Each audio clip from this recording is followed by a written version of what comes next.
I have you now.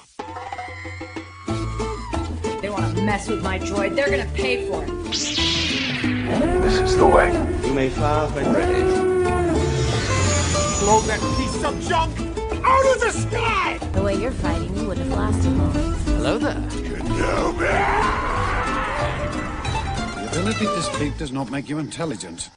We are soldiering along with the Acolyte right now as they kind of pump the brakes on the action this episode. Something that was expected, but a bit of a lag right after the huge climactic fight where Sol and Chimere are left to pick up the pieces of the conflict.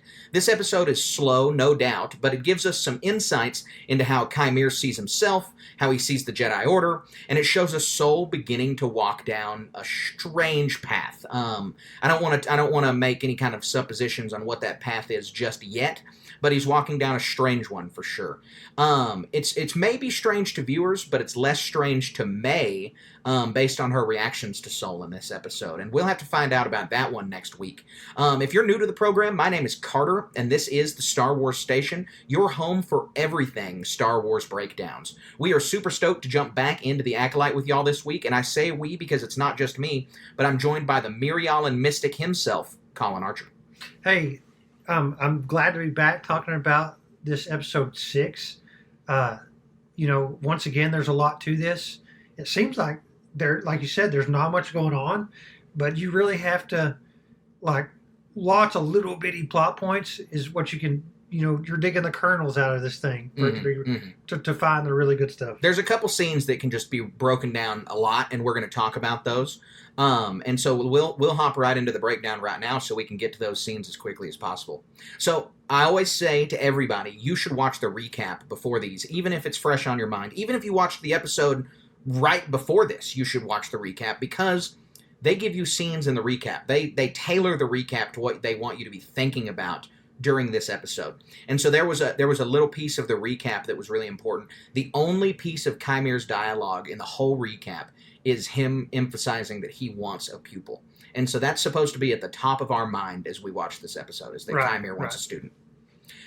So the episode itself opens with Osha in a mysterious cave dwelling.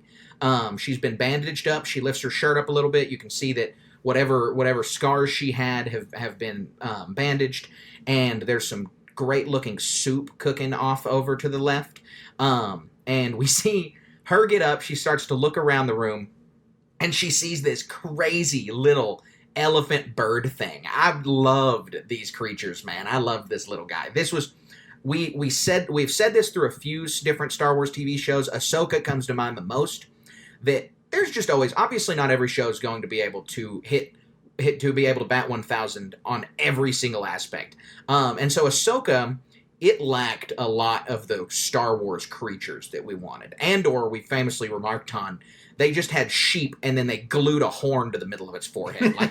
There's no good Star Wars creatures there. And so really this show has excelled with creatures. They've done a really good job of making new and unique ones. And this was something, it's just like a little bird. I can't even think of a bird. It's an elephant bird. It's an elephant bird. It's like a little ball. It's nearly a perfect ball sized, and it's just got an elephant's head on it. It was super funny. I really, really liked it. I saw a little blurb somewhere of the name of this thing, and I forgot. I can't see what it was. Well, when you find it, let me know, because they need to be selling plushies of these things. I'm not much of a... Yeah, I didn't pick up the porgs or anything like that. I'll definitely get me one of these, though. I'll have one of these little guys sitting on my shelf. Oh, that's so bad. It's like a Jun something or whatever.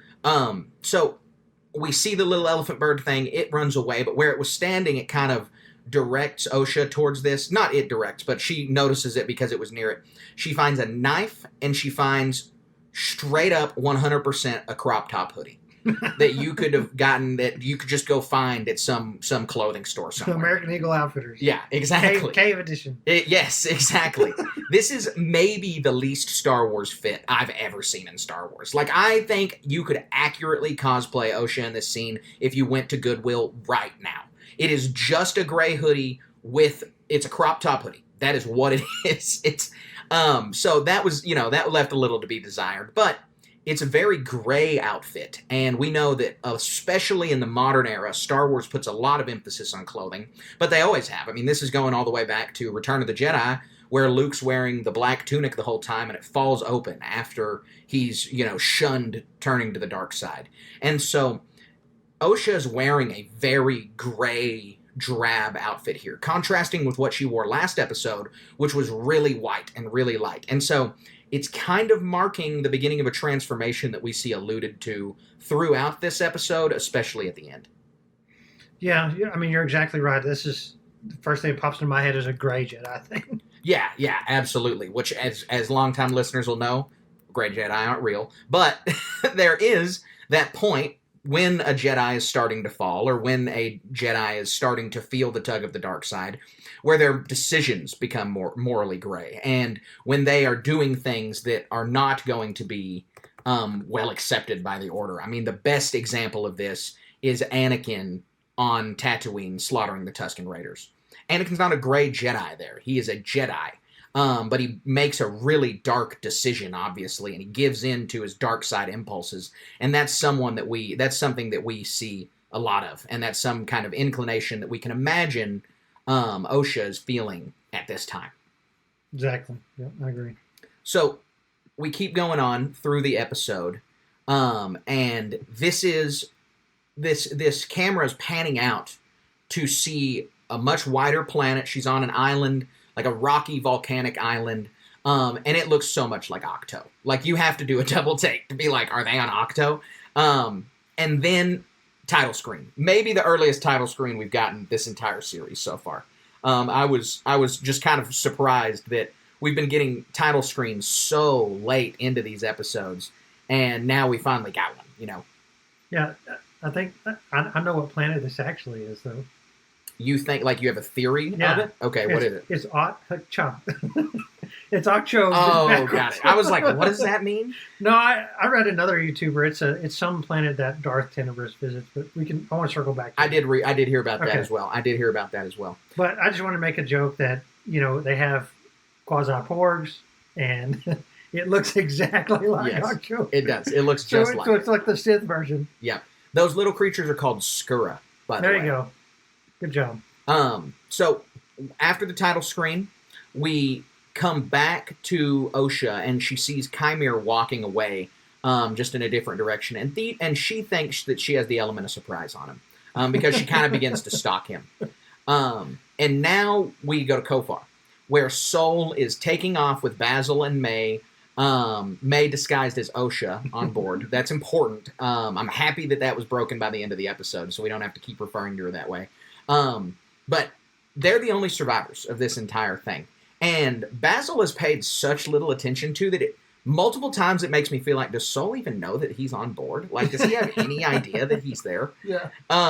So Sol attempts to contact the Jedi Order, and all he can get through is that his team is dead before the signals cut out. It's really shaky. It's just keeps bugging, and it seems like it's May's fault. That's like the only explanation. Yeah. There's no other reason that it would be doing that. We cut to May in the interior of the ship, and she remembers when she was given the Jedi tests 16 years ago on Brindok. She's in the hold. A little mini flashback, just a voiceover thing. Exactly, and she can hear Master Andara talking, and it's just the same ship. I didn't connect the dots that it was the same ship until that happened, until she was looking in there. Yeah. And then obviously it is. I mean, the outside is the exact same, but I didn't make that jump in my mind. Yeah, I mean, even then, it's like a standard Jedi ship. There could be dozens of these things. Sure, it may not be the exact one. They just check them out, but I mean, they're all going to look the same and feel the same. Mm-hmm. But we do see there's a little bit of variance, right? Because the team later in the episode comes in a completely different ship. The ship at the beginning of the episode is completely different. Not a long beam. No, not a long beam. Sadly, not a long beam. So May heads to the cockpit where she approaches Sol with a knife out. But he abruptly turns around and says that he must reset the comms. Yeah, this is a huge question mark for me. So in episode 4, I'm going to turn myself in. In episode 5, I'm going to run away and resist arrest. Mm-hmm. And by the end of the episode, I'm going to hide. Now I'm going to kill this guy. This character's just slapshot, man. I think that her unwillingness now to turn herself in is actually going to stem from the fact that she was going to turn herself in because because OSHA was alive. She now sees that that's no longer an option because OSHA was going to arrest her regardless. And also, Jecki attempted to make an arrest before May could say anything. Every Jedi on that planet's dead. They are not going to believe her that she didn't mean to do that, or that when she turns herself in, she can no longer offer them anything of value as far as information goes. Sol knows what she could have offered, which was, there's another guy, I have a master. And so I think that she feels she's out of options here. She can no longer turn herself in. Yeah, exactly. That's my read on it, at least. That's what I understand there.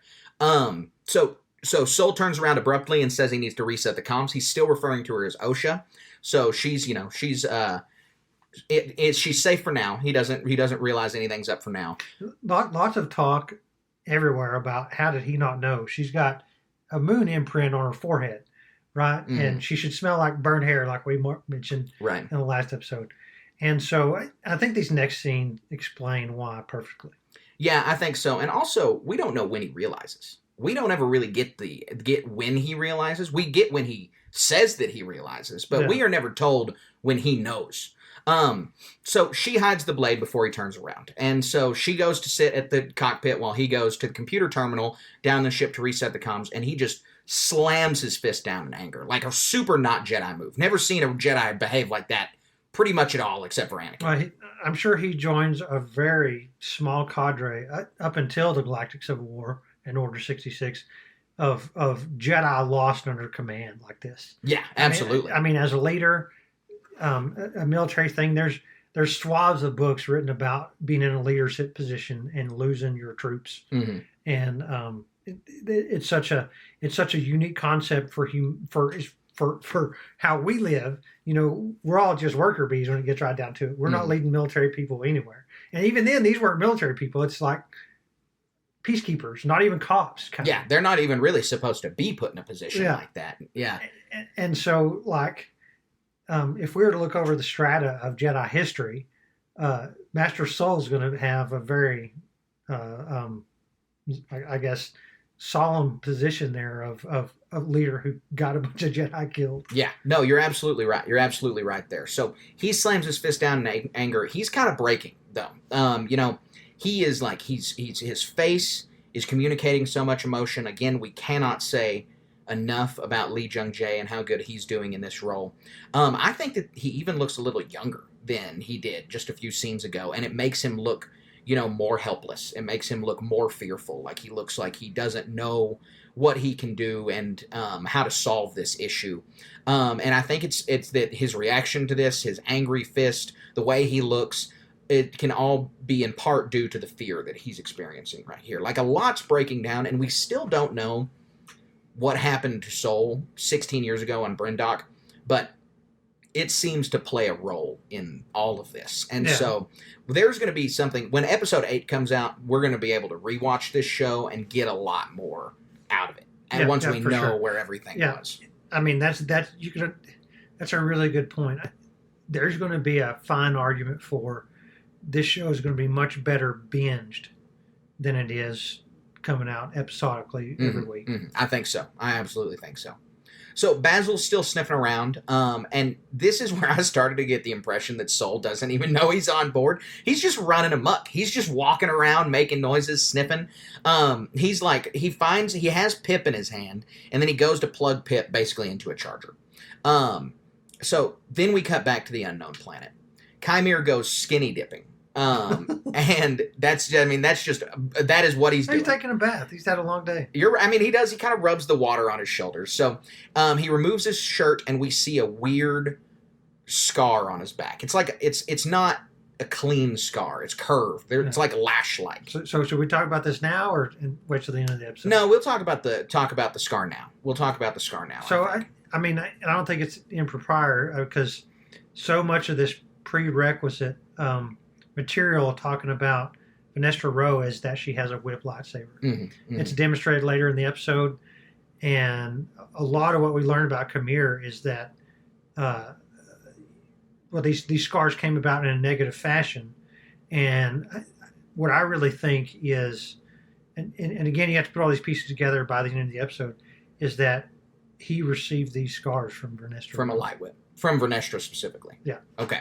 See, I think that's one. I think that's a totally viable theory, but that just plays so much with Vernestra's character from the books. Well, like, that is a stark change. It's crazy to think about. It makes these last 2 episodes, like, our always in motion segment is going to be wild. Yeah. It's just a lot to think that, and it's, again, I mean, this is from us talking about episode 3 in the first episode, is that the Jedi are ultimately good. I'm not even saying that there can't be bad seeds, but the Jedi are good. That is the point of Star Wars. That's the point of their organization.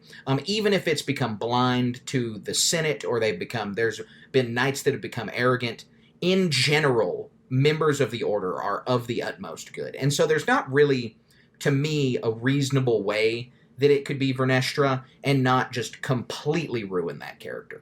Well, I mean, ruin the character? I mean, like, you're talking about, this is some Tom Clancy stuff, where you've got these corrupt elements in a governing body who are just totally rogue, totally unaccountable, and just causing total havoc in here under the leadership's noses. And it's all going to be swept under the rug at the end. Yeah, exactly. So that feels like a stretch, only because I think that if they choose that direction, it presents a lot of problems for the interpretation of the Order. So the other theory that I have is that she asks, "What are these scars by your Jedi Master?" later on in the episode. No answer from him, literally. He just says nothing. We have no reason to think that they could have come from the Master. We don't have any reason to not think that, but there's no reason it couldn't have come from his Sith Master, and these couldn't be lightning scars. Yeah. These couldn't be scars that were created from Force lightning or from a different lightsaber whip. And that's equally plausible. You know, so much of the show, the imposition, you know, we've made this point several times, is don't believe your eyes, you know. And a lot of this stuff is misdirection. And so it could be they're intentionally leading us down a path to flip it on us, and I'll be fine with that. Yeah. So Osha watches him undress, and it's heavily implied that he is butt naked. I just like we got to get that out of the way. We don't ever see anything, which is good, but it's implied that he is naked. And so Osha sees him leave his saber on the bank of the river, and she thinks this is her chance, and she grabs it. And then he calls out, "How does it feel?" He starts talking about how good her stance is. And he's giving her lessons like she's already his Padawan, which is a big Sith trick. Like, this is a big modus operandi of the Sith, is start treating a person already like they are your apprentice. This is Darth Maul does this to Ezra over and over in Rebels, just calls him his apprentice. Yeah. And we see Palpatine do this more subtly with Anakin throughout his fingerprints being are a the child. same. Yeah, exactly. Sith fingerprints. And so one thing I want to make sure, especially as that is noted as this episode progresses, you know, podcast and Acolyte, is Manny Jacinto's character, the Stranger. He's in total control the whole time. Oh yeah, 100%. He, like, if you're thinking you're gonna pull one on this guy, you got to be not haven't been a Jedi for 6 years person. Yeah, that's absolutely not. And it's, you know, keep that in mind. I mean, because that's what this thing. As soon as she touches that lightsaber hilt, and as soon as he utters those words, it's confirmation of that. You know, everything out of this guy's mouth is purposeful. And if you're not of mental fortitude enough, I'm not saying you, but like a character in the show, if a character is not of mental fortitude to recognize that, they're in for a bad time. Yeah, May absolutely. is walking into a huge trap. Something she can't even comprehend. Right. Yeah. So she tells him to stay where he is, but he continues to just slowly walk up. And he says, "If you're not going to join me," Osha. Yeah. Well, I said she. I didn't say. Yeah, I said May. Oh, okay, gotcha. So, if you're not going to join me, I'd like to put my clothes back on. So a little bit further confirmation that he is butt naked, but also that he is in control of the situation, like you said. Like, he's just going to keep walking. He's just going to keep doing his thing because he knows that Osha's not going to slice him down. So he then walks out of the water facing her and says, "You're wondering if it's honorable to kill me." And then she glances down at his lower body and then back up at him. And so this is important to talk about. It doesn't sound important to talk about, but it actually is. I've seen this scene criticized a lot online for sexualizing Star Wars. And I have a few things to say about it, because we harp on here a lot that Star Wars is a family-friendly program, that Star Wars is for families, it's for kids. People ask, would you like to see an R-rated Star Wars? Or you always see people, we just need a raw R-rated Darth Vader movie. And it's like, no, you don't. Like, that is not Star Wars. The R rating is anti-Star Wars. You're treading on the Marvel realm a little bit too much. They had success with that, but they've been like one-offs. Mm-hmm. And in the whole context of all of Marvel combined, we're talking like, you could usually argue comics are R-rated and all this stuff, but none of anything on TV shows since they debuted in the 70s and stuff. Anything anybody ever watched on Spider-Man and the old Hulk TV shows was anything, it was all family friendly. Right. And 70s family friendly at that. Right. Right. So, and the success that Marvel has had, Deadpool is really the only example, and it's not. It's such a niche thing. It's niche. It's not in any way tied into the necessity of their cinematic universe. The necessity of watching every Marvel property is not there like it is in Star Wars. Star Wars is one timeline happening all at once, and every piece builds on each other. Marvel is a bunch of disconnected spheres of basically their own universes that collide for the Avengers movies or collide for a crossover here and there. But like the Guardians of the Galaxy is its own franchise within a larger franchise. Yeah. There's nothing like that in Star Wars. Star Wars is a linear storyline. Even take that as an example. An R-rated Guardians of the Galaxy wouldn't be good. Right. Or popular. Those characters are not what you want to see doing stuff like that. Mm-hmm, mm-hmm. Darth Vader and Palpatine are evil characters. But to have them hacking people to death like some horror movie, that's not what they do. No, that's not the point of the character. And so Star Wars at its core is meant to be family friendly. But from what our conversation just now, you may think that I'm against this scene. I'm actually not. Because I have a few points on why it's totally acceptable that this scene is in here. So first, we've already got something like this in Andor when he's on Neamos. He is in bed with a strange woman. He comes out undressed. It has the same context clues, if not more, that something sexual just happened there. And so there's not really any reason to say, oh, well, if this was okay to show your child Andor, it's not okay to show them Acolyte because of this. Acolyte is less sexual than Andor so far. And it's not that Andor was crazy sexual. That's the only scene in the whole show that's like that. But it's worth noting. Secondly, you don't see anything. Even her eye movement down below the waist is super subtle. I had to watch it twice to even catch it the second time. Star Wars is a family program, and it should always stay that way. But this scene is ambiguous enough that I don't think it broke any important norms. I don't really have anything to push back on. As long as we're clear here that, George Lucas's Star Wars, from his lips, is made for 12-year-olds. Oh, it never would have had this. George never would have put this in there. I'm not saying that this is George would have done this. And this is in a different stripe, a different vein, akin to Andor. Which George never would have made Andor either. Yeah. Like Andor was too brutal for George. And there should be room for these stories. And I think you have another point you want to make about some Sith in here. Something like that. I have more lore points from here on out. So third, sex and lust are a tool of the Sith. This is and of the dark side. Kymir knows what he's doing. As you said, everything he's doing is intentional. Even this, being naked in front of Osha, is intentional. There's a reason he implied that he wanted Osha to join him in the water. And so Osha was a kid when she joined the Jedi Order, an organization that forbids attachment and discourages fueling any kind of sexual desire because it leads to attachment. And so Jedi are still human, or at least humanoid, and they still have the same desires. They all just have to control them. Well, Osha entered the Order at 8 years old, so she has a way harder time controlling of any kind of emotion because she has already experienced connection with other people that most other Jedi just haven't. They've never even had to experience any kind of connection with somebody.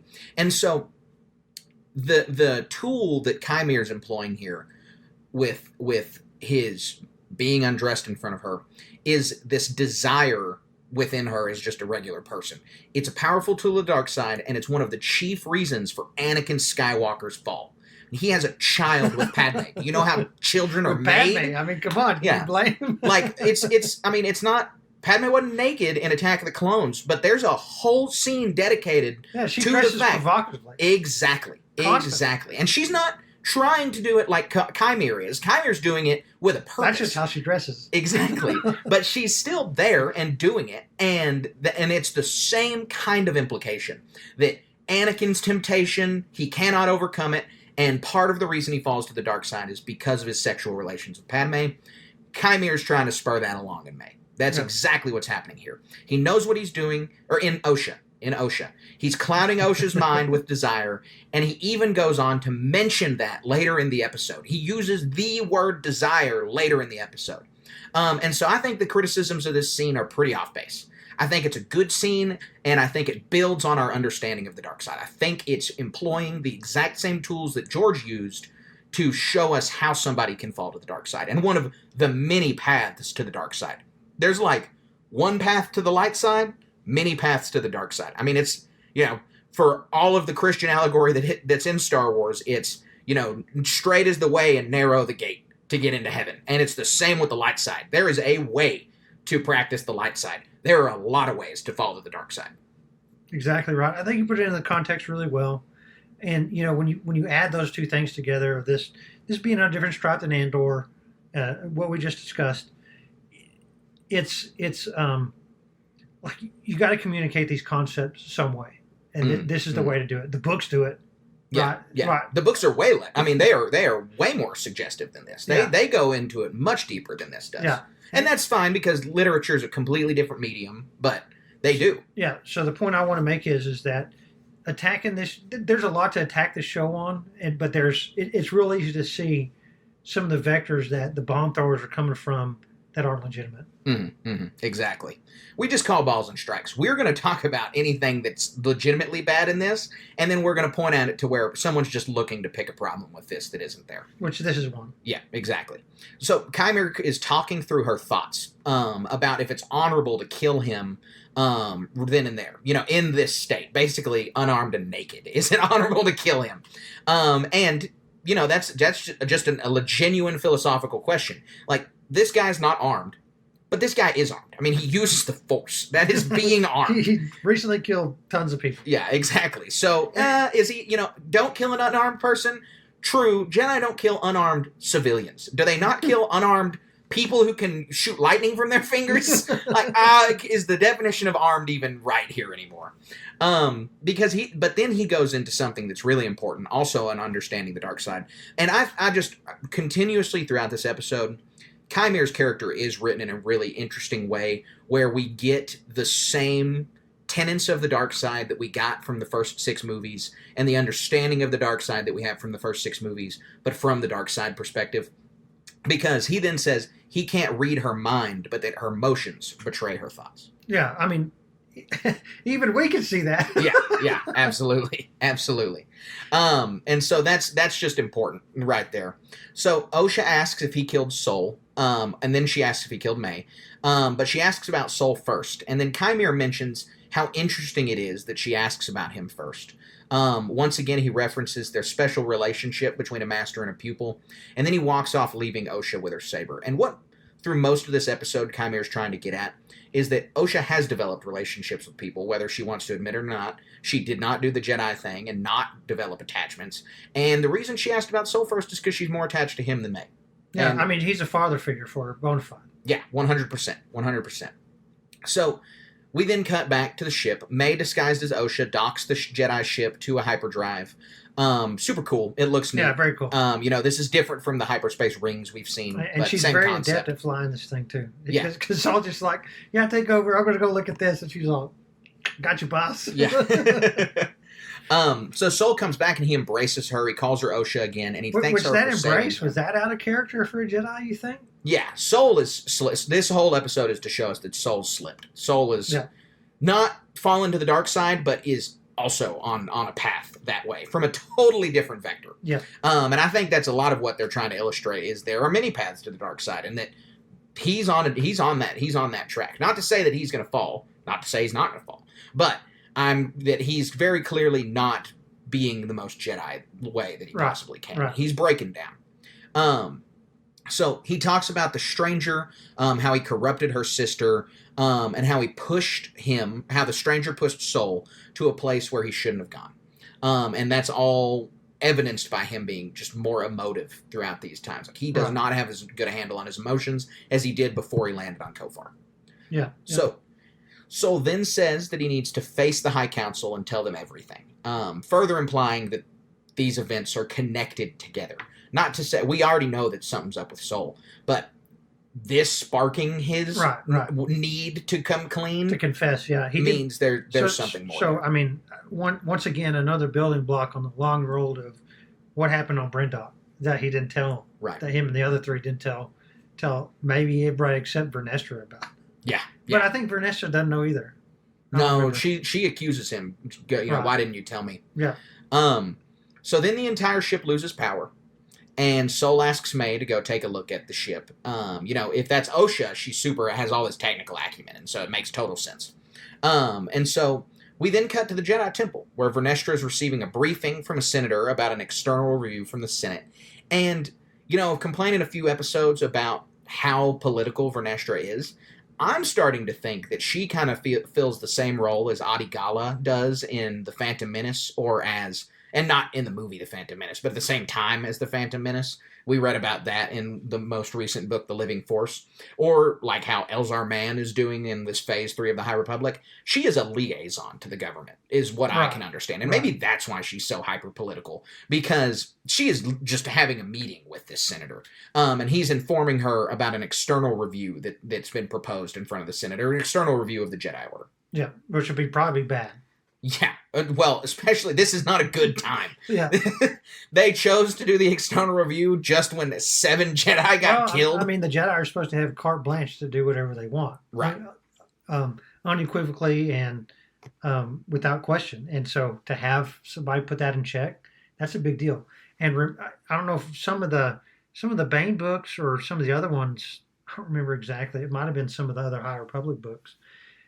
Like the Chancellor used to be a Jedi. And it was unquestioned that the Chancellor was a Jedi. Mm-hmm, mm-hmm. And so, like, over the span of this whole overarching thing, it's like the Jedi shepherd the galaxy into peace, and they've handled the reins to the civilians, and now this is kind of circling back where the civilians are going to overreach on the Jedi. Yeah, it's this big horseshoe, right? Starts out with Jedi dominance over the Republic, slowly swings to basically 1,000 years before this, where they just handed over power, and then we continue to see that build up and more oversight over the Jedi Order. Because originally the agreement is mutual. The Republic, and this is all expanded universe stuff. This is not in canon, but the Republic and the Jedi come together and they're like, we both want to be a force for good. We're going to hand the reins to you Jedi, because you guys obviously are more in touch with the galaxy than we are. You should be the ones making decisions. Right. And that's not to say that that's true. And the Jedi, that doesn't really match their philosophy. Well, but I mean, nobody wants to be ruled over some magical space wizard. Yeah, who's totally unrelated and who is emotionless, and it's not the same. It's not the same. So, anyways, Vernestra is... Sorry. No, that's okay. I got a little off track on the notes. Vernestra is interrupted by the Jedi who is speaking with Soul through hologram. And he comes in and tells her that Soul's connection was bad, but that he heard the entire team was killed. Vernestra then dispatches a team to Kofar to go rescue them. She cuts her call with the senator short and then dispatches. And then we go back to the planet where Chimera and Osha are. And again, this is pretty much all the meat of the episode is happening here. Everything else is secondary and tertiary to their conversations. Right. So we get very interesting and kind of brain-racking dialogue from Chimera here. Osha says, you speak as if you were a Jedi. Chimera says, I was a long time ago. Osha says, I've never heard of you. And then he says, it was a really long time ago. Yeah, this is interesting. It's super interesting. It's just a lot. Like, it's just like way too much. I mean, because I don't remember how old Manny Jacinto is. He doesn't look 40. He's in his 30s. He doesn't look 20s. Mm-hmm. But I mean, he's a young looking guy. Yeah, no matter how he's not old. slice it. He's not much older than May. Yeah. So And OSHA. like, and okay, you combine that with his level of abilities. He's very powerful. And he's very adept at what he does.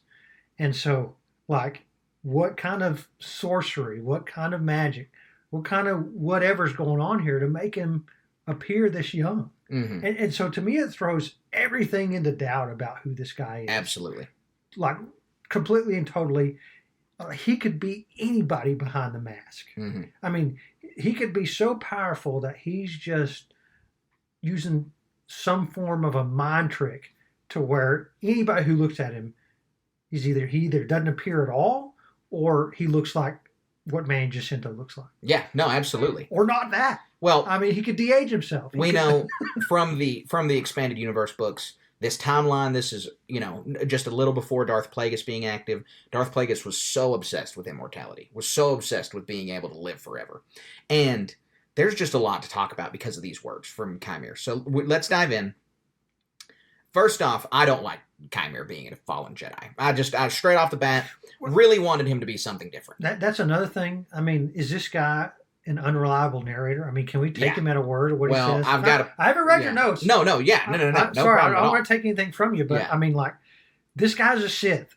You can't. I mean, already he's being manipulative. Right. I mean, I hope most casual viewers of this show can see that, but any word out of his mouth you have to take with a grain of salt. That's the thing, though, is we're still viewers and we can't be lied to whole cloth. Like, he can't say it was a really long time ago and then in 2 episodes say, no, I wasn't actually a Jedi. Like, that's not, because that's just disingenuous. And regardless of a Sith would actually say that, obviously they have no qualms with lying. Through the course of telling a narrative in a TV show, that's just disingenuous. Yeah. So everything he says has to have at least a grain of truth to it, right? Like, everything has to at least mean something from a certain perspective. Sure. And so we got to start baseline there, I think. And so I'm really rooting for creative interpretation of these lines because I hate the idea of him being a fallen Jedi. I don't hate it, but I just want it to be different. Everybody being connected to the Jedi Order is not that interesting. So you combine this.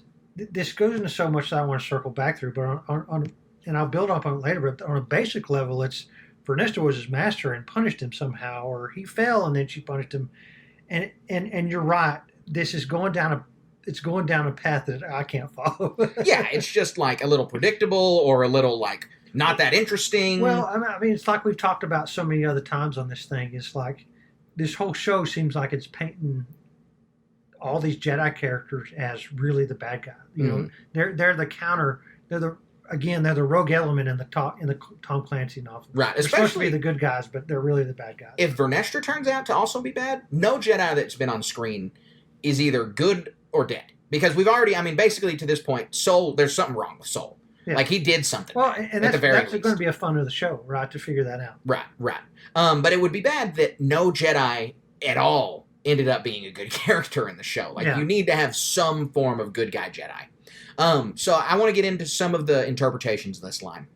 So so here's the context we have. OSHA saying she's never heard of him is important. But OSHA's pretty young. You know, she wasn't in the Jedi Order that long.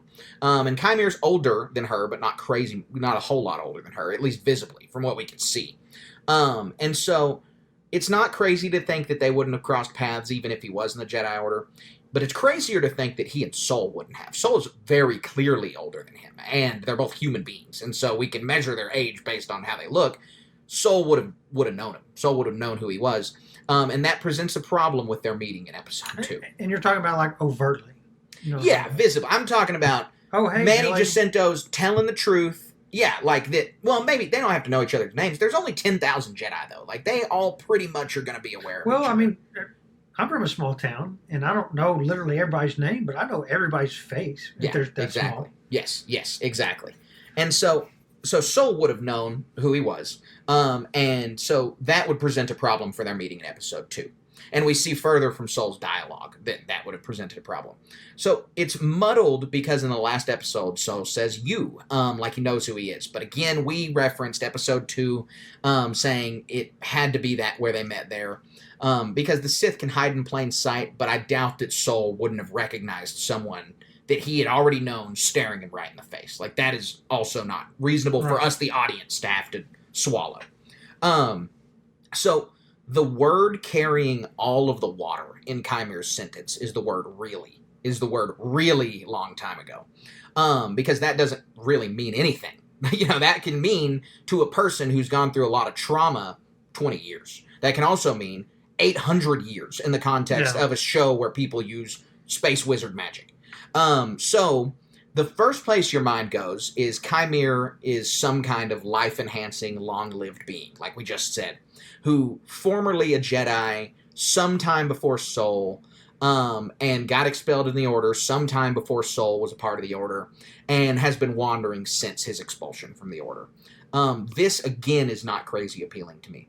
Palpatine's whole shtick was figuring out immortality. Plagueis' whole shtick was figuring out immortality. So even in the Bane books. Like the Sith's whole shtick is that. So this guy figured it out? That's not very appealing. Especially less than 100 years before Plagueis and Palpatine, because then it's not even like lost knowledge. Then it's just like dumb that it wasn't able to be passed down through basically one other person. Right. So the other explanation, which is the one that I like, is a matter of philosophy, is a matter of how you define a Jedi. Chimere is all about other perspective, being the antithesis of the Jedi. The Jedi are not the only people who can interpret the Force, who can interpret anything.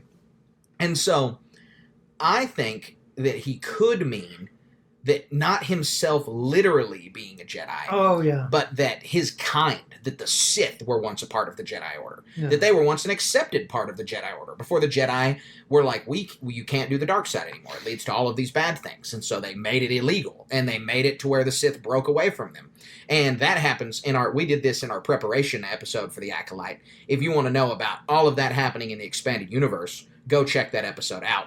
But basically it could boil down to Chimere still thinks of himself as the Sith as a kind of Jedi. Yeah. And this is further supported by him saying, well, you would call me Sith in the last episode, where he thinks of himself as just some kind of alternative Jedi. Right. Alternative Force user, yep. Exactly. And so there's just a lot to think about here. I really wish that the line just hadn't been said. I really just wish that we could have gotten a little bit better perspective here. Him being a fallen Jedi is just a much less interesting path to me than many other paths that could have been chosen. But we're going to see. We still have 2 episodes for that to be sussed out. And as you've said, the whole theme of this show has been that your eyes can deceive you. Don't believe everything you hear or see. So then Osha and Chimere talk about why he brought her there. And Osha then says Soul is going to come for her, and that his strength in the Force is very powerful. Chimere then says that that's not his strength, that it's Osha's strength, and that someone should teach her that. He's talking about that the way she feels Soul so strongly is because of their emotional connection. The emotional connection she's formed with him. Right. So he then tells her that she better start swimming or wait for the tide to go out to get to the ship. You can see the ship in the background. It's not crazy far, but the waves are crazy. It would take a while to get out there. It'd be a big risk to go out there for anybody. Yep. So we then cut back to the Jedi ship, May in one of the ship's compartments, where Basil just starts freaking out, starts barking like your dog saw the mailman. And he knows that she's an imposter, clearly. He starts jumping around, yelling in his language, and then he stomps on her foot. And then he runs away. Possessed him. Like, all these Jedi just died. He's going to do something about this. It was weird. Basil was in this whole episode just kind of like around. Like, he didn't do anything. And it's like implied that we should know that he's trying to do something, but he doesn't do anything except plug Pip in. And so I don't know. I was really confused by Basil this whole episode. And was it? Oh no, we're fixing to get up on this other part. That's sad, but go ahead. Yeah, it is sad. So Pip recognizes that she's not Osha and squirts oil all on her face. This was such a strange thing out of left field. I mean, like this. I mean, she just tried to kill a guy. The lights are off. It's really dark. And here's this slapsticky scene right in the middle. Yeah, I think there's so little comedy in this episode that I can actually probably just see some kind of mandate that's like, well, you need to have some form of comedy in this episode, and this is where they could fit it in. So Pip squirts oil in her face, and then she grabs Pip and hits him with the hold power and action button down for a factory reset. That's a murder. Yeah, she kills him. Yeah, that's 100%. Different person now, for sure. Pip's, all of his memories, everything, gone. He is a different droid now. Crazy. Even C-3PO got his memories back at the end of Rise of Skywalker. Yeah, this is a wipe. This is if somehow Pip is reset to his form. I hope so. Hopefully he backed up his stuff. Well, has to be a backup, right? We can't just have him start remembering things again. It just wouldn't make any sense. So that was just, like a slapsticky scene. It was a little odd. So we go back to the unknown planet, and Osha is asking Chimera what he meant by the previous lines about her strength. And then she says that he should know that accessing the Force takes training and discipline, but he offers an alternative to that. He says that the Jedi want her to think that, but he says you can access the Force through emotions. Obviously, we understand that as the dark side. He lists some emotions: anger, fear, loss, which isn't really an emotion, more of a state. And then he says desire. He ends on desire, further reinforcing the naked scene from earlier. Just to put it out there, there was a point to the naked scene. Yeah. So Osha says that's the path to the dark side. Well, yes, it is. You learn that's probably like Padawan 101. When you're a youngling, they're like, this is the dark side. So Osha then lists off all the people he killed, ending with Jecki. And Chimera asks her where she thought that was going to go, referring once again to her and Jecki's friendship that we as an audience were just supposed to pretend existed, and how her relationship with Jecki wasn't going to go any further than a little, just politeness, basically, because no Jedi is ever going to get a deeper friendship with somebody than being polite to them. And so Chimera says that she keeps trying to have deeper relationships with Jedi, but they're all one-sided. And that's true. It's, again, a part of Osha being taken at such an old age. She has this understanding of deeper connection and emotion that other Jedi just don't have. They don't understand it, and it's by virtue of them being taken to the temple as babies. And it's why it's a lot harder for her, and it's why things are hard for Anakin. It's why Osha left the Order in the first place, and it's the burden of connection she felt. It's greater than that of the average Jedi. Well, and not to take anything away from that, I mean, Anakin did have a hard time, but he was able to fit in the groove a lot better than Osha did. I wouldn't say so. If you look at most of the expanded literature from his time in the temple, Anakin got bullied all the time. Nobody liked him. He had a very difficult time. He couldn't form a relationship with most Jedi. That's evidenced in his relationship with Mace Windu. And Mace Windu's always pushing him around because he thinks that Anakin's a danger. When I say fit in the groove, I mean more like able to use the Force, able to be successful out doing whatever a Jedi does. Oh, I think that that Osha was 6 years ago. She's totally unpracticed. But we don't know why she said she failed, but what does that mean? I mean, oh yeah, we don't know exactly what drove her away, but I'm sure it was some emotional outburst. I mean, I can certainly see it if she's a social pariah, like you're talking about how Anakin was. I mean, that's fine. I wouldn't want to be in a situation like that either. That sucks. But at the same time, Anakin was able to spin that into success, and Osha went and did something else. Sure. Well, but Anakin spun it into success because he's the chosen one, because he has this level of Force sensitivity hitherto unheard of. Like, he could spin it into success because he was such a great Jedi. Osha was probably an average Jedi. She's probably just fine at it, just like every other Jedi. I mean, that's what average means. But we're going off of speculation there. We don't know anything about. Oh, we have no what idea. Training was. Yeah, we have no idea. She could be just. They could show up and she'd just be bumping into walls for all we know. Sure, she could be terrible. And I want some more evidence. We're going to find out next episode. I want to see. Hopefully, they go into not just what happened on Brenda, but why she left the Order. Mm-hmm, mm-hmm. So Osha walks out to leave, and Chimera follows her, asking if she's forgetting something. And he's talking about killing him, which this is just 100% Sith manipulation stuff, like reminding someone that they forgot to kill you. Like, he's not done working on her. And so Osha says says the Jedi won't attack the unarmed. And then Chimere says that she's not a Jedi. They didn't want her. And that's important also, is that Osha did not 100% leave willingly. We know that from the first episode, where they say Master Indara testified against her and said that she shouldn't be a part of the Order anymore. Yeah, well, I thought that was when she was showing up.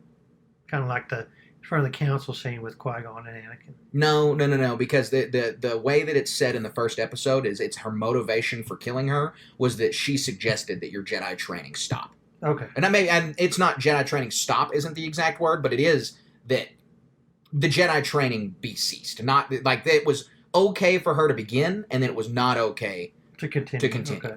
And so Osha, so he then says, what you're feeling now, this anger, this pain, it's who you are. The Jedi saw it, and it's why they threw you away. Not wrong from a certain point of view, especially based on any kind of testimony that we can assume a Jedi Master would have given, in that this kid's too emotional. This kid has too many emotional outbursts. And it probably wasn't, she yells, I failed.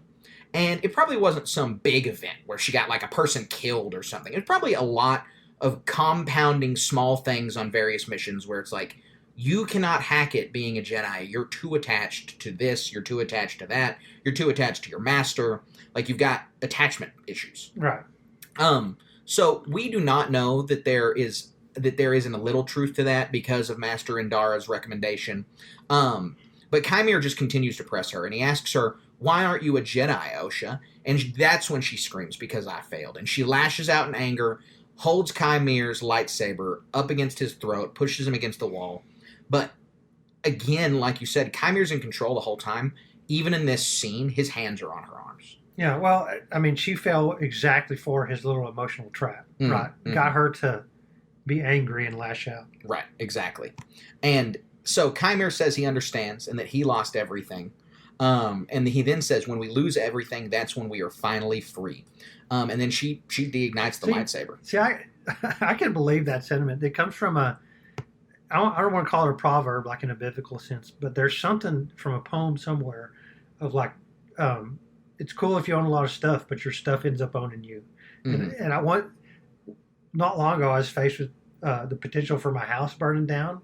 And on some level, I was relieved because I'd have a clean slate. Sure. I would, I get to buy new clothes and I'd get to buy new toys and I get a new computer out of the thing, Mm-hmm. It's a real materialistic point of view, right?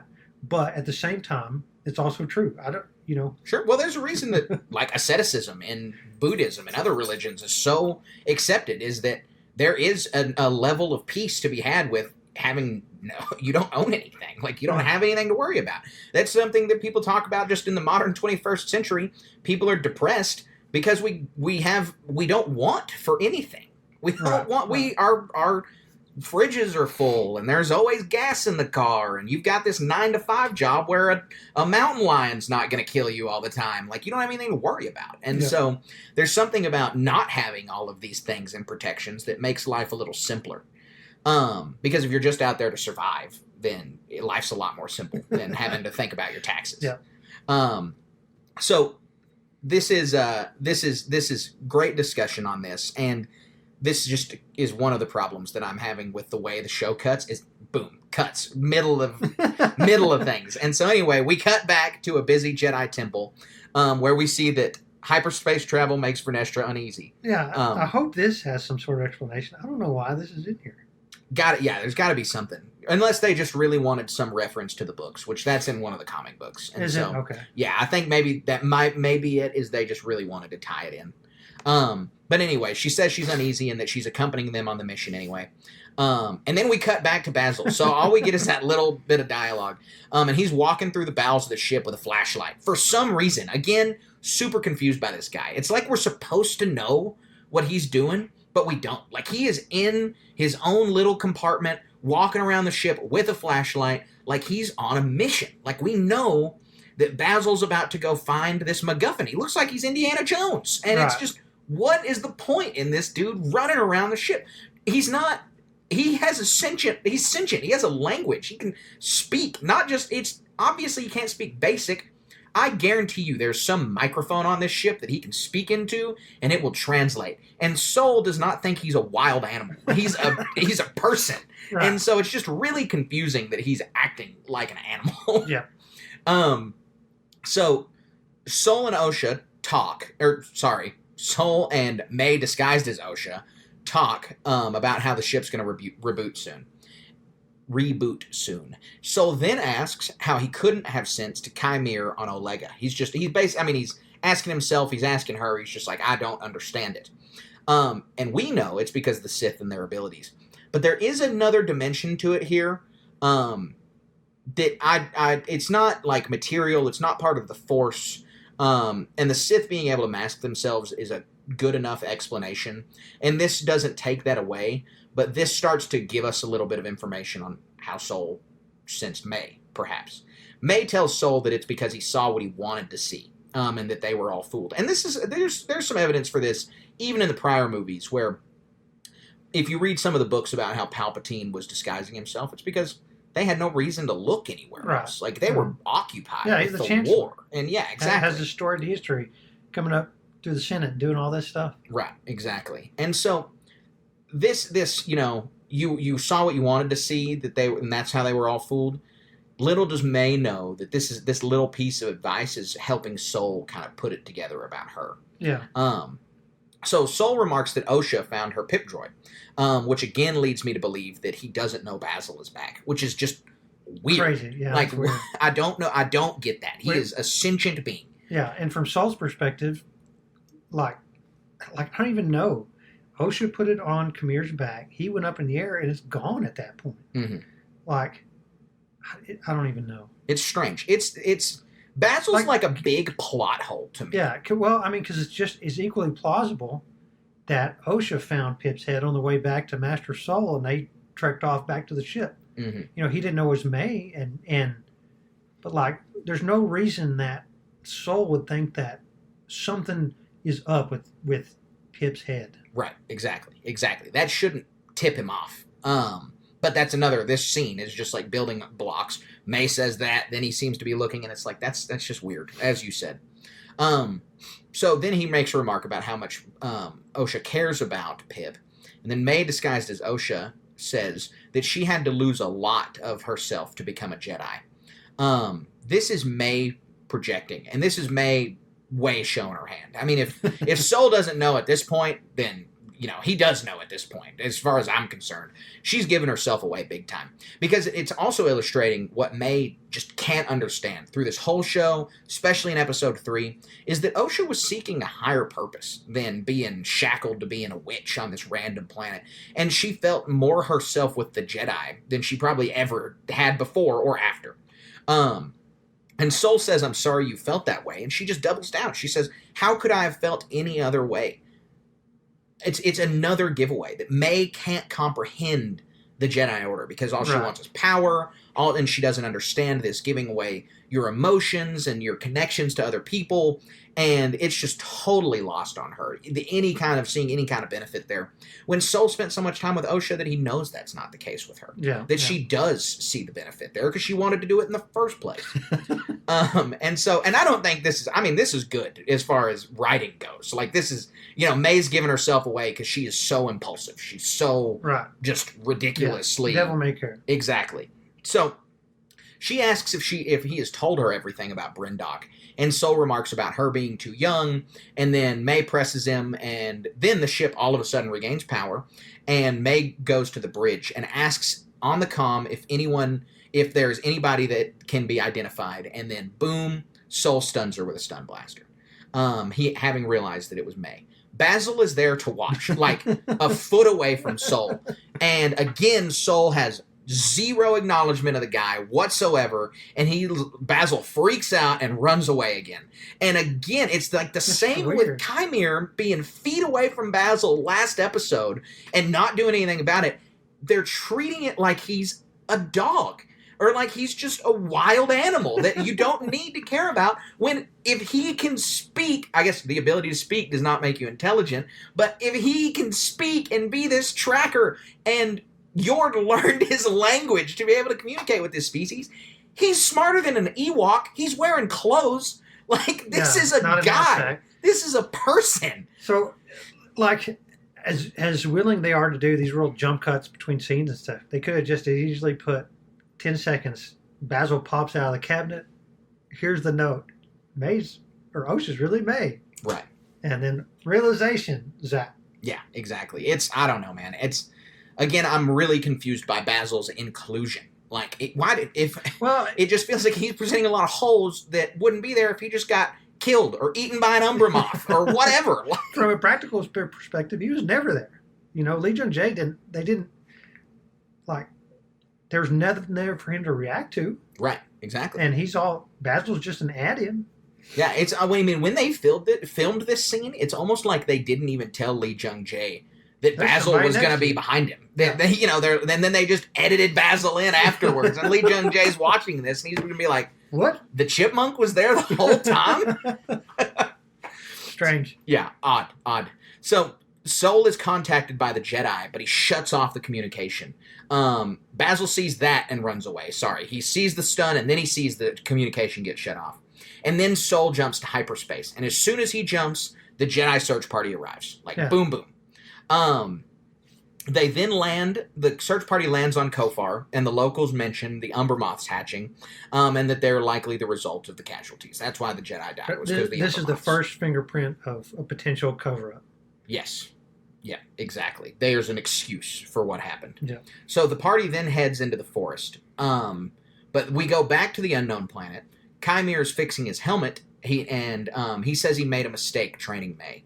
That all she wanted was revenge. Osha presses him and asks what he wants, and he says he wants the power of 2. This is related to what the witches said earlier, but it's more related to stuff we already know about the Sith. The Sith rule of 2. And so this troubles me a little bit, based on his comment about how long he's not been a Jedi, possibly how long he's been alive. My mind started running in a direction that I really hope is wrong. That I'm not chasing this thread for any reason other than the pieces are there. It could be possible, and if it's true, I really, really don't want it to be. There's a chance that Kymir is Darth Bane. I mean, if he's this long-lived individual from the outset, I'm still searching for the power of 2. He never found his apprentice in the first place, and has just been living for 800 years looking for somebody. That's wild. Having, searched and searched and searched, never found the rule of 2 yet. And I know it's crackpot, but again, if he's so long-lived, the dialogue is vague enough that can be true. And this further reinforces it with, the power of 2. Other than he just killed his master and now he's looking for an apprentice. Because in almost every other case, the Sith have an apprentice before they kill their master. Right. It's kind of bad insurance to kill your master before you find an apprentice. Because if you die, you're screwed. It's over. And so, again, I know it's crackpot. I don't think it's true. I don't want it to be true. But it's just the lines, the way they fit together concern me a little bit. Well, I mean, there's something else going on here. There's too many threads here, if you will. Yeah. That he might not even be a Sith at all. He could be just a straight fallen Jedi. I don't want that to be. Right. He found some text. He found a holocron. He's doing his own thing. He studied on his own for a long time, and yeah, I've heard theories like that too. That he's an offshoot Sith. That maybe he was forsaken by his Sith master. But if you're forsaken by your Sith master, you're dead. They're just going to kill you. Exactly. Yeah. There's no leaving you alive. Yeah. I mean, there's so many fingerprints from these Bane books on here. Cortosis, right? Mm-hmm. A lot of these other things. So much of that stuff was really good. And I'm a little bit trepidatious of them straying far from that. I mean, I know they want to make their own thing a little bit. But like Darth Bane is overtly canon from the Clone Wars, and well, exactly. That takes a lot of that into question, but we never see the body. yeah. I mean, and I don't know. I'm very anxious to see what happens. Yeah, I am too. So Osha asks him where he got his scar, and he says the scar came from someone who threw him away. She asks if it was his Jedi master, and he just does not answer. So that's just, we already covered those theories, but there's just a lot to think about there. So he then references his Cortosis helmet, and he says Cortosis, which is cool. Very cool. And then he also says it's sensory deprivation, like the helmets they wore when they were younglings, giving a little bit more evidence to the guy was in the Jedi he knows temple. what's going on. Yeah, he's at least aware of how Jedi train. And so it just lets it be him and the Force, he says. He then references it that Osha should try it. He says you should try it on. And she says she doesn't trust him, and he says that that's smart, but that she should trust herself.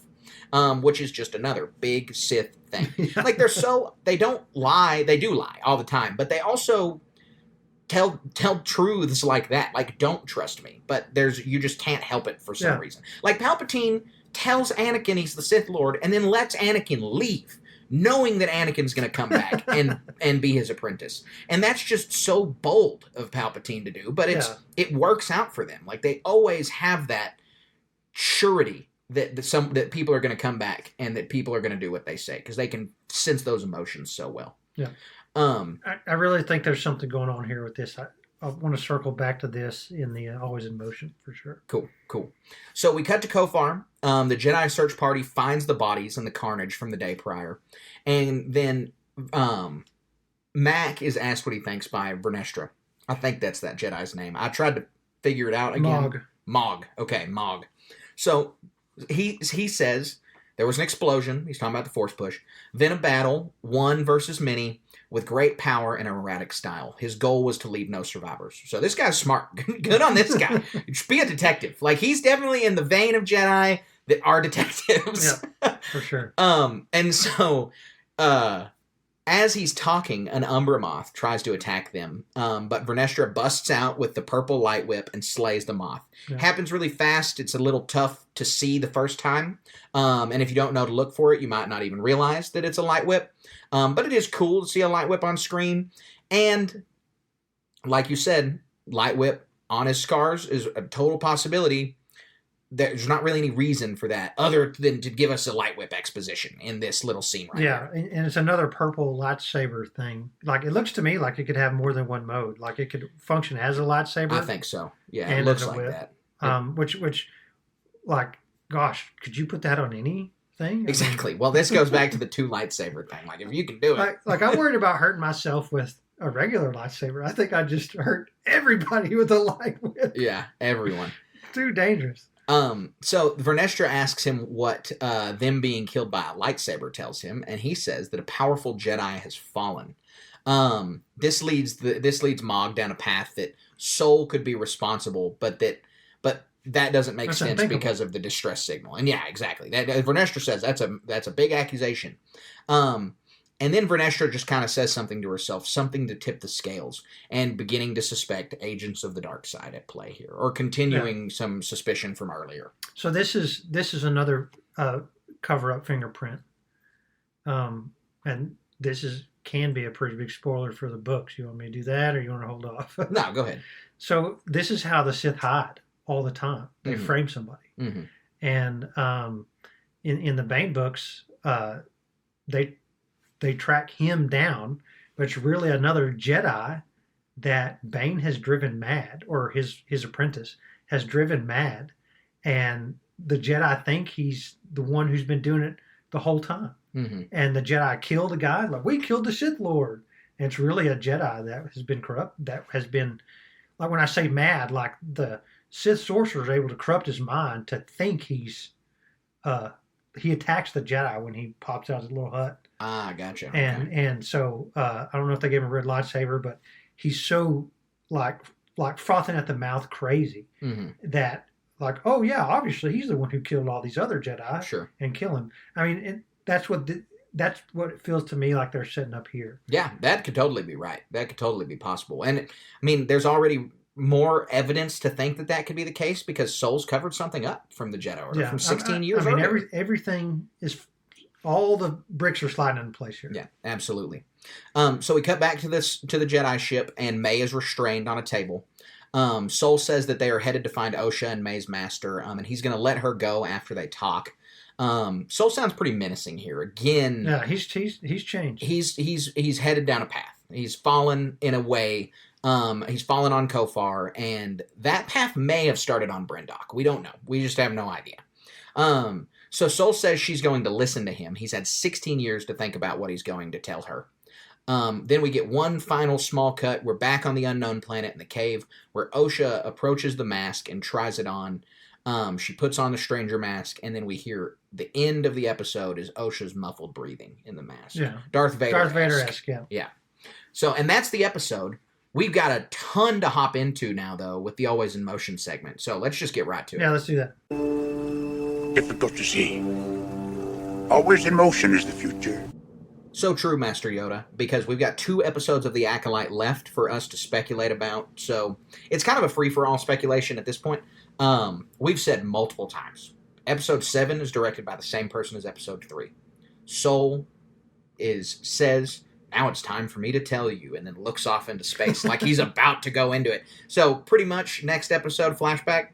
Oh, yeah. Yeah. Whole thing, or half the thing. Hopefully half the thing. I would, unless we're getting some kind of big reveal, which I mentioned on another Always in Motion, that Chimere was a part of the events there. Yeah. And this gives us a lot more reason for Sol to suspect somebody. The only problem is he couldn't have seen him, again, because of Episode 2. Yeah. Gosh. I can go either way on this. You know, it starts out, let me tell you a story, and then does the whole thing. I mean, because there's 3 paths to resolve that we have. That there's what happened on Brindog. That's the Sol and May. Well, she's not disguised anymore. She's been found out. The Sol and May path. Then you have the Stranger and Osha path. And so the very last thing was all the manipulative stuff with the helmet, and the last path is Vanessa Rose. Mm-hmm. And so my speculation is, now that I've said it out loud and I had seen it bounce off you and process a little bit, I think all of next episode is going to be a flashback. Probably so, especially with the length of these episodes. It would make sense. We're talking about 30 minutes here. Yeah. And then so that'll save the last. I mean, because there's so many, and it's really hard to put yourself in a context of reality. You know, there's a lot of. I wish there was a capability of, all right, I want to erase everything I know about Star Wars up to this point. Like, I don't want to know what cortosis is. I want the discovery of what cortosis is. Mm-hmm. I don't want to know everything I know is about Sith, this and that. I want to discover what this is. I don't need to know what most people are going through watching this episode. Yeah. The burden of talent, right? Sure. Sure. Silly. The burden of being big old nerds. Yeah, big old nerds. So my point is, though, having seen this stuff with fresh eyes would be kind of refreshing. And then,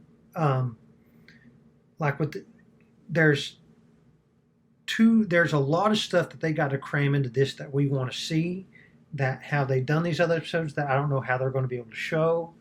Like, I don't know if we want too much. Like, we got so little about Baylan Skoll, and that's all up in the air now. If this show ends and they don't make another season, are we going to get any other questions answered about Chimere? And that's going to be a travesty. Maybe in a comic book in a decade. Yeah. But, I mean, that's been the thing about this show, is they were talking about a season 2 at the beginning. It's kind of the same problem with The Last Jedi, with, they thought it was going to be a great success. Obi-Wan, it's like, Obi-Wan didn't have an open end, at least. Book of Boba Fett did. And so you have these pictures of, this thing's going to be a hit. We're already planning on season 2, so we're going to leave things open-ended. And then if it's not a hit, which I'm not even saying The Acolyte's not a hit. It's from viewership numbers, it's doing pretty well. But you're putting the cart before the horse by if it's too open-ended at the end. But we say this almost every second to last episode and every penultimate episode. We're like, how are they going to wrap all this up? And we said it with Ahsoka. I think we said it with Mandalorian season 3. Maybe with Bad Batch. And certainly with Bad Batch. I know we said it with Bad Batch, because I was like, and really, the answer was some plot lines were wrapped up in a single scene, or some plot lines were, for Bad Batch specifically, just forgotten altogether. Yeah. Ahsoka was all wrapped up. New hanging threads for season 2. Obi-Wan, it was all contained. Mandalorian season 3, they did get everything in the end, which was surprising. And so we do say this a lot, and it does end up being that they do wrap it up. Yeah. So they're the first episodes were like 45 minutes, maybe wrapped the up last to one where will be. it's satisfying. Like I said, Balin's skull might be something that we want to see. But that's not. I mean, that is not in their control. I mean, I understand. Yeah, I mean, there's nothing that anyone could have done about that. No one could predict that Ray we Stevenson can have was other going to pass. actors. Yeah, we've had that certainly. discussion. Yeah, we have. And so, like, I really do want to believe, like, that there's some really cool stuff to see with this Jedi, with the Sith side of it, and I need this to be a vehicle for success for that, so we can get more of it. And to that end, as far as a specific prediction goes, something's going to bad happen to Osha when she puts on that mask. That was a trap that he set for her. I don't know what. I'm not going to say it's going to corrupt her, but it's like that mask is too cool. I mean, in so many books, it's a MacGuffin that is like it shuts down lightsabers, cortosis, all this other stuff, and like there are other. One of the Darth books, Momin in the Darth Vader comic books. Yeah. Where they put on that mask and then it corrupts. There's also the same mask referenced in the Lando comic. It's actually the exact same one. One of the books we read had the same thing too. Yeah, the Shadow of the Sith book. It was that same one. It drove, this one was another Sith Lord, an unnamed one. And it drove that Pantoran girl crazy. And she became a Sith Lord. Yeah. Because of the mask. Possessed. Yeah. Yeah. Not a Sith Lord. I mean, I don't think she's going to be possessed. Oh, it's just too hard to predict. But it's a corrupting force. There's a dark going to be side something artifact that corrupts her when she puts on that mask. Yeah. There's a lot. I mean, there's so much of that happens behind the scenes and off screen in ways that we can't see as TV viewers, like that is just easier communicated across literature. It's like you learn there's this really cool power that you can read about in those Darth Bane books and in the Knights of the Old Republic stuff, like battle meditation. It's like that is implied throughout. It's not implied through the movies, but it has to be implied, right? Like Yoda would obviously be performing some form of battle meditation when he's fighting Sidious in the Senate, or doing anything in the Clone Wars for that matter. But you can't display that on screen. There's just no just way. Too hard. Yeah, and so there's something lost, at least in force powers that are more cerebral, that you just can't communicate on screen. And so this mask is probably another one. Like, it's not, as you say, it's probably not a wholly corrupting force. Like, it's what made her fall was putting on the mask, but it weakened her mental fortitude in some way. So another aspect of this is Osha, right? And it just popped in my head in this discussion. There's a movie that came out either in the early 90s or late 80s called Twins, and it was starring Arnold Schwarzenegger and Danny DeVito. And the premise is that Arnold Schwarzenegger was the subject of a genetic experiment, and he got everything good out of whatever that experiment is. And Danny DeVito's character was his twin, but was everything bad, like all the negative genes and DNA ended up in the Danny DeVito. I mean, because in the character in the movie, Schwarzenegger's character is this very successful and bodybuilder, all this other stuff, and Danny DeVito is this smarmy little guy who cuts corners and all this. Basically, every character he plays ever. Sure, right? Sure. And so, I love Danny DeVito, though. I don't want to besmirch him in any way. Yeah. Of course. But he's typecast. Yeah, I mean, if you watch It's Always Sunny who in he Philadelphia, is. then you know I've never who plays seen that. but, That's that. That is that character. Yeah, I've seen clips. Regardless, my point is that it seems like this is a similar thing that has happened. There could be, so much. The Osha and May's more active, and Osha's so passive in this in a lot of cases. She's just a receiver of, I'm in Coruscant. I'm going to do what the Jedi tell me. I'm not at first, but then I'm going to be easily swayed. I'm on the ship. We're going to land, and I'm going to run away, but then we're going to come back. So that's not 100% true. She did go back to try and make an attempt to save the Jedi. But May is much more active, and she's so much more cares about power. It feels like, in some sense, I think we're going to really find this out next episode, is hopefully a bit of how these two, why they were created, and maybe a bit how. And so we can see, like, one can't exist without the other. Maybe a force dyad, probably not. But, like, my point here is that, Kamir says that May made poor choices. She chose revenge, and that Kamir is still seeking this acolyte, and so maybe when she puts on the mask and faces this corruption, if she's this more total being, seeking truth, whatever that truth is, especially in the Star Wars universe, and this dips your toe in a really big philosophical discussion, but to Sith especially, the truth is what you make it. Right. Right. And there is nothing greater than yourself to a Sith Lord. But to the Jedi, the Force, this benevolent force, is the greater. And so if he's trying to impart that on her and lure that into this, and she's got something that May doesn't, it's going to make her more dangerous. There's more potential for Osha than there is May, from the Sith perspective. From the Sith perspective, what Chimera tells us in the episode is he went wrong with May because he thought she wanted more than revenge. May is I know the dark side is all about selfishness. She's hyper selfish. She only cares about herself in any way. And it's not in the same way that a Sith Lord only cares about themselves for immortality. She can't see the Force for the trees insofar as she's going to do anything to go kill those 4 Jedi. And that's all she cares about. And so she's like a fool. She's just a fool, really. And May has more to her than that. May has ambition. May has goals. Osha has ambition, Osha has goals, whereas May does not. And so Osha is just a better pupil for both orders, for the Jedi and for the Sith. Right. And she's more impressionable, as you say. For Soul's character, he's going to fall. I think that's pretty clear. I think that we're going to get some pretty classic Soul's going to try to kill Chimera, and Osha's going to say, that's not the Jedi way. He should stand trial. Not really that specifically, but she's going to stop him. And Soul's going to fall. He's going to try to kill Chimera. Osha's going to stop it, save Chimera from Soul, and that's how Soul's going to die. And then I also think that Osha's going to kill May, and that's her final push to the dark side. I think we're going to see her towing it, on the line, kills May, gives herself to Chimera, says, I'm your apprentice, yada, yada, yada. Yeah. I think that's just all the pieces are there. And then finally, I'm willing to say that I don't want to go down the Vernestra's bad, evil cover-up route.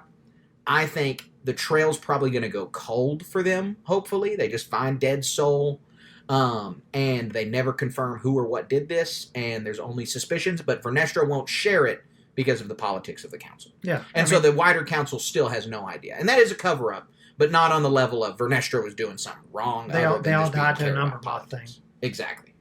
Well, so, she's got to convince... We haven't seen enough breadcrumbs on if she's going to catch up to Soul. That's true. And that team, they'd have to die, and then she'd have to also explain their deaths. And so to explain that, if Soul falls, it's obvious kind of what's going to happen there. There's going to be a reckoning on Brindok. There's going to be a big clash, a big battle, the big hurrah here, right? And it's going to be between Soul and Soul's faction, whatever he represents, covering up what happened in the past. Vernestra, with her political motivated, covering up for these other guys here. And then you have Kamir, who wants his freedom, as twisted as that is, right? Mm-hmm. And so with May in the mix of just doing whatever May does, it's hard to suss out there. It really is. It is. It's very difficult. I think in a lot of cases you hit the nail on the head. What I think the speculative line that comes to my head is I'm going to finish what I should. I'm going to. How do I word this exactly? Basically, he's going to want to kill May and Osha, and I should have killed everyone here instead of leaving you alive. Mm-hmm. Something along those lines. There's a real cliche line from action movies or something. Sure. I should finish where I started, or something like that. I should have left none of you alive. Something like that. And basically, he's got to let May or Osha make a choice, whatever, there, mm-hmm. and do that final thing with other people interrupted. Yeah, no, I think that's good. I think that's probably true also. So that's our Always in Motion segment. Those are our predictions for the next episode and for the finale of the season. But we've got 2 more episodes to go, so we're going to see just how right we were. We're now going to head on over to our Patreon-powered segment, and we're going to hop into How the Force Works. That's not how the Force works. All right, so this is our Patreon-powered segment where we accept a question from our Patreon subscribers. This question comes from Patreon subscriber Jeff, and he asks, do you think that Disney will update their Star Wars movies in the same way that George Lucas updated his Star Wars movies? Yeah. So the point is as technology evolved, George Lucas was aware of that, and he modified his movies the way he wanted, and also took some liberties and changed some scenes the way he wanted. Mm-hmm. And so then he claimed, technology just wasn't there at the time to do what he wanted. Yeah, in the special editions, some for good, some for bad, to a lot of people. Yeah, Greedo shot first, right? Yeah, or Han shot first. That whole debate. Yeah. That I think it's for our lifetimes. It's solely in the realm of science fiction, but I know it's a goal of some of the people who want to do the VR stuff. Of what if you could exist in a role as whatever, like if you could play Han Solo in the movie, like it'd pop up your little lines to say, and you're acting as that character wearing your VR headset. So that's another level of technology that stuff could grow into. And so I'm not, I'd be in the camp of being a purist where I'm just going to act out Han Solo's lines and have the characters react to what I say, not just take liberties with the characters and do crazy stuff. Sure, that Han just Solo a video would game. do. That's just a video game. Yeah. But I've read about this in one of Ernie Klein's books, Ready Player One. Yeah, he has to act out war games. Yeah, and that's one small aspect of it. But there's other markets that could have stuff done with it when technology's there and the AI technology's there. And Star Wars wouldn't really fall in this camp, but there's other movies that have a lot of cuss words in them, and people don't want to be subject to that. And so stuff could remove that potty mouth language out of there. I don't know how you'd adapt that to Star Wars. Maybe change some sort of element of the story to fit a different market somehow. That seems like a stretch. But the VR thing is what I'd answer the question with. The other one's just like, maybe. Sure. Well, I'll answer the question. I don't think so. And the reason I don't think so is because George is an individual. He owned those movies, and his reasoning for making the special editions, like we said, was technology advanced. He was able to do things that he couldn't do before. And so that made his movies different, and he wanted them to be how he intended them to be. And he said that if he could have gone farther, he would have. He would have remade the whole thing if he could have. And Disney doesn't care about that. They care about money. They're a company. All they want, again, they can make good Star Wars. This isn't trashing the Star Wars they've made, but it is saying that a boardroom of people doesn't care about going back and changing some scene from The Mandalorian from 5 years ago. All they care about is making the money that the show's going to make, moving on to the next thing to make the next project that's going to make more money. And so there's not money in making the special editions. Not really. Not in the same way. The special editions released in the 90s were George re-releasing Star Wars in theaters, new look, people were super excited. It was this cult phenomenon. Well, I just don't think that a re-released Mandalorian Episode 4 is going to have the same kind of fanfare and hype that could have possibly had. So there's not the money in it to motivate Disney to do it. Yeah, that makes sense. Yeah. But I do think the VR, the technology did not cross my mind, that the technology change definitely does motivate. I think it's a stretch. We're 50 years minimum away from that. Sure, yeah, certainly. But good question, Jeff. We appreciate that. And anybody who'd like to ask a question here on the Patreon, please come get a hold of us, ask a question. All you have to do is head on over to patreon.com/Star Wars Station. And now we're going to head over to our HoloNet news segment. You made the HoloNet. All right, Colin, so we've got 3 news stories today to talk about, and they're big variety. We got games, we got movies, and we've got the TV show. So we're going to start off with the game, and really, I'm kind of curious if you played this game. I did not. I never played this, but Star Wars Bounty Hunters is going to be, or Star Wars Bounty Hunter, which is a Jango Fett game that came out around Attack of the Clones, is going to be remastered and put on modern consoles. Yeah, I think I was overseas when this came out. I didn't even know about it. Okay, well, I know it was very popular when it came out. It's just obviously it's a shooter game. You play as Jango Fett on Coruscant, hunting bounties down, and it's older, but this remaster is supposed to look pretty dang good. Yeah, it looks really good. Just the screenshot here. Yeah, it really does. I mean, it's a quality shot. They've included Boba Fett as a unlockable character. And so there's a little bit of new features in this, and I think that a bunch of old fans are going to return to this game. I never played it. I never got the opportunity to play it, though, so I'm not sure. That'd be a fun little chance to do that. Yeah, it will. It absolutely will.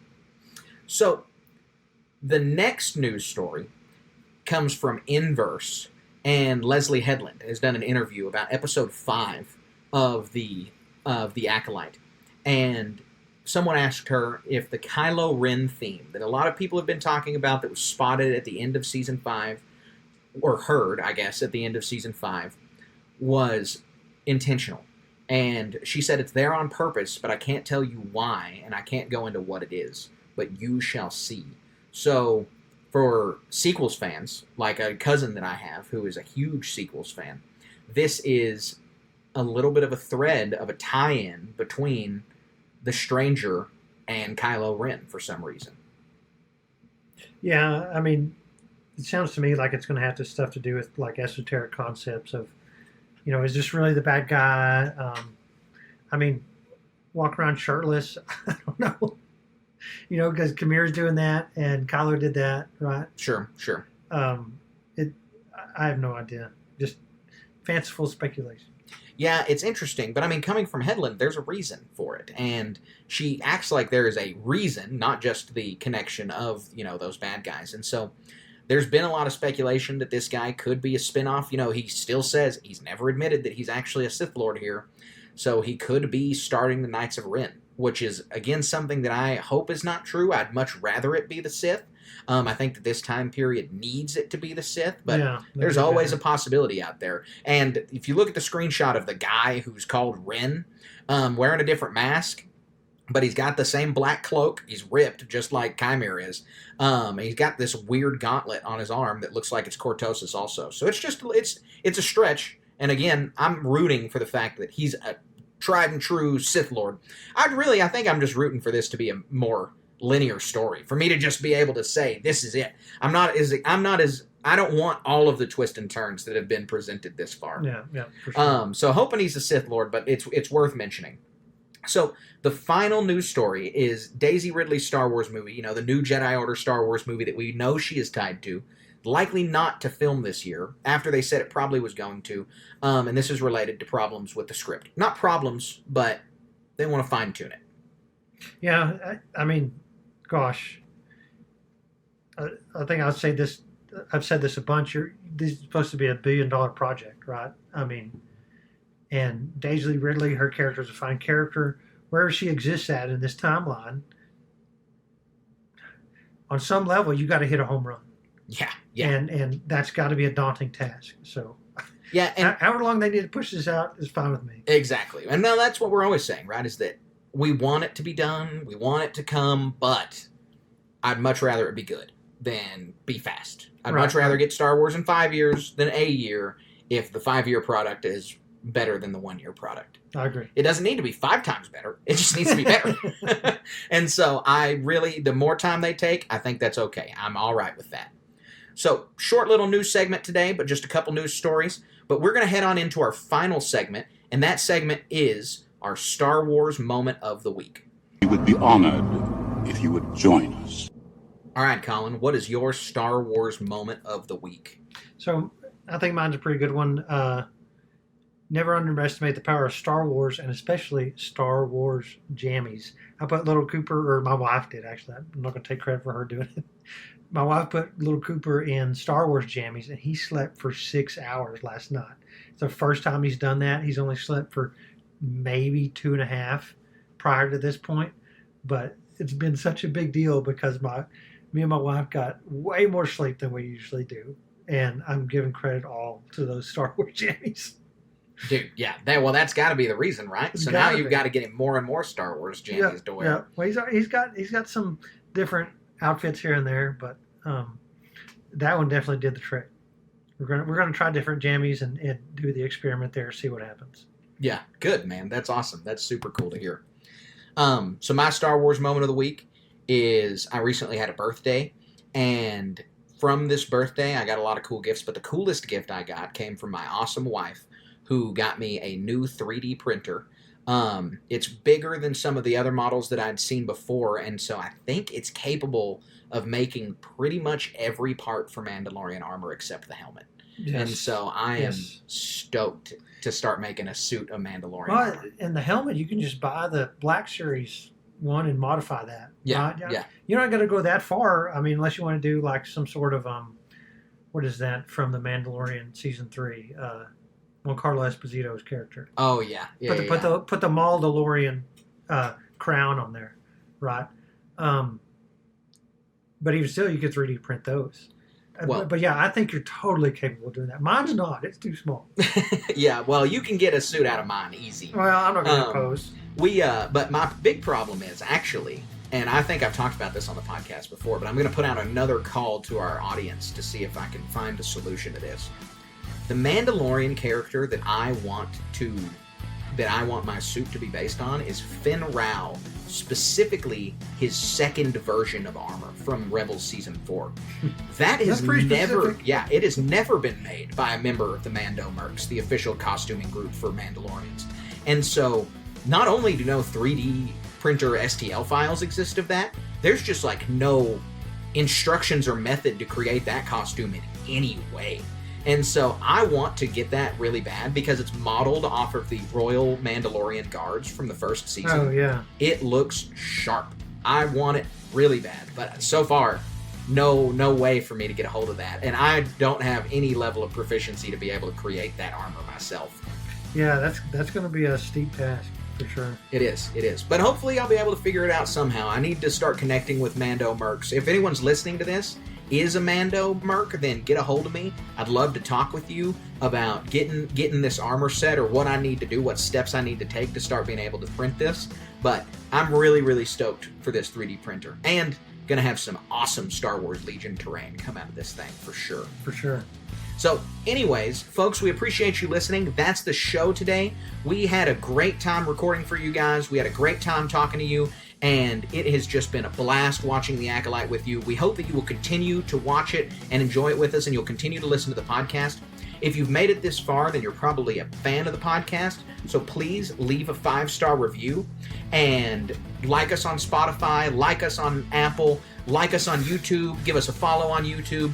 Any of those things help us get the algorithm and gain more followers, gain more listeners, and we appreciate every single one of you that does that.